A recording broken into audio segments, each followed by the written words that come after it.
Hotel থেকে check out করে আমরা রওনা দিলাম আর এক নতুন গন্তব্যের দিকে। লাচেন পাহাড়, মেঘ আর অসম্ভব সুন্দর প্রাকৃতিক কোলে একটা জায়গা। এই পাহাড়ি রাস্তা আমাদের স্বাগত জানালো নিজের অনন্য রূপে।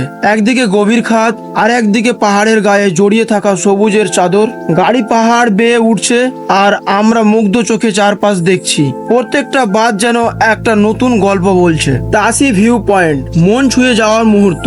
কিছু দূর যাওয়ার পর আমরা পৌঁছালাম তাসি ভিউ পয়েন্টে। এখানে দাঁড়িয়ে পুরো কাঞ্চনজঙ্ঘার ভিউ দেখা যায়। মেঘ আর পাহাড় মিলে যেন এক স্বপ্নপুরী। ঠান্ডা বাতাসে মনটা একেবারে ফ্রেশ হয়ে গেল।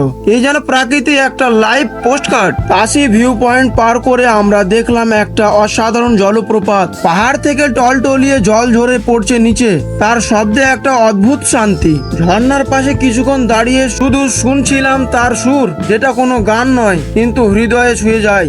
মাঝে মধ্যে রাস্তার ওপর ব্রিজ এসেছে, নিচে নদী বয়ে চলেছে পাহাড়ের বুকে। গাড়ি চলার সময় সেই মুহূর্তগুলো এক একটা সীমানার দৃশ্যর মতো লাগছিল। প্রাকৃতিক রূপ আর রাস্তার অ্যাডভেঞ্চার দুটো একসঙ্গে উপভোগ করছি আমরা। গ্যাংটক থেকে লাচেন যাওয়ার এই সফর ছিল সত্যি হৃদয় ছুঁয়ে যাওয়ার মতো। প্রতিটি মুহূর্ত যেন আলাদা করে মনে গেঁথে থাকবে।